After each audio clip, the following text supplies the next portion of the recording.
It's been over 1 year since Iowa parted ways with head men's basketball coach Fran McCaffery. Even after all this time and a successful first season under new head coach Ben McCollum, many Iowa fans still feel the need to bash Fran McCaffery's name. Many fans could not stand Fran's fiery temper, which really became a part of his identity as a coach. It got to a point where McCaffery had to face a suspension for a verbal altercation he got into with an official at Ohio State. The main thing Fran McCaffery was criticized most for by Iowa fans was his lack of success in the postseason. In 7 March Madness appearances, Fran McCaffery's teams went 3-7 and never reached the Sweet 16. One of Fran's most notable March Madness losses came in 2022 when Iowa came off of a Big Ten tournament championship and looked extremely promising coming into the tournament, just to get upset by 12-seed Richmond in the first round. The year before that, in 2021, Iowa could not get past Oregon in the second round of the tournament, leaving Iowa fans devastated after one of the most successful seasons in program history. So with this being said, why would I believe that Fran McCaffery is underappreciated by Iowa fans?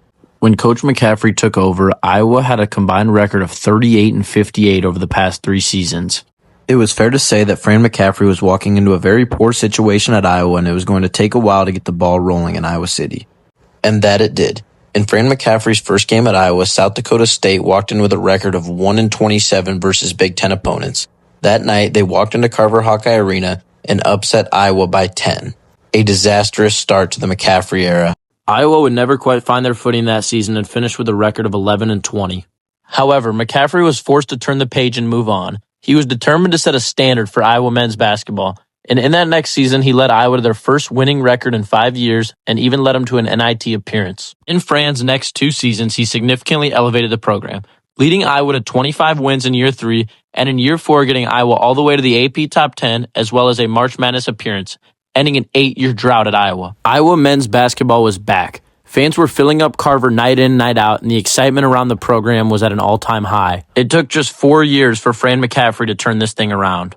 And in 2015, Fran McCaffery led Iowa to their first March Madness victory in 15 seasons. However, Fran McCaffery's success at Iowa did not stop there. Iowa got all the way to 3rd in the AP poll that season, their highest ranking in 28 years. Coach McCaffery picked up a huge signature win when Iowa walked into the Breslin Center facing 4th-ranked Michigan State and beat them by 17 on their home floor. When McCaffery took over in 2010, the standard was low in Iowa basketball. They didn't win big games, they didn't make the postseason, and losing seasons became a normality. 6 seasons later, and Iowa's high-powered offense was a force to be reckoned with around the country. People were taking notice of what Fran was doing at Iowa. The Hawkeyes once again returned to March Madness, where they won yet another tournament game. That was back-to-back seasons with tournament wins for the first time in 19 years. Ball with 4 seconds left. And go into second overtime. If Another 4 seconds. Gasell, no chance. It's good! It is good! Iowa men's basketball was exciting at last, something Fran set out to do when he joined the program. In the 2018-19 season, Fran led Iowa to a top 15 ranking and another exciting NCAA March Madness win, this time versus Cincinnati. To corner, to the rim he goes, and he's fouled and counted! Coach Fran McCaffery can also take credit for recruiting and developing Luka Garza, the first Naismith Award winner in program history. Luka Garza left a huge mark on Iowa's program and has his jersey hung in the rafters today. In 2021, Iowa got back to 3rd in the AP poll and won yet another March Madness game, a year in which Iowa was their highest seed in March Madness since 1987. A year later, and we would reach the pinnacle of the Fran McCaffery era at Iowa. Way outside, launches the shot. Jordan Bohannon hit the greatest shot in Iowa basketball history against Indiana in the Big Ten semifinals. A day later, and the Hawkeyes would go on to win their 3rd Big Ten championship in program history.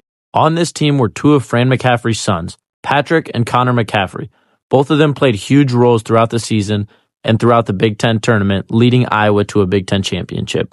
It was a special day for the McCafferys and ultimately the peak of Fran McCaffery's coaching career. Fran McCaffery can also take credit for recruiting twins by the name of Keegan and Chris Murray, who had extremely little D1 interest and were unranked in high school. Coach took a chance on them and helped them develop into future first-round NBA draft picks.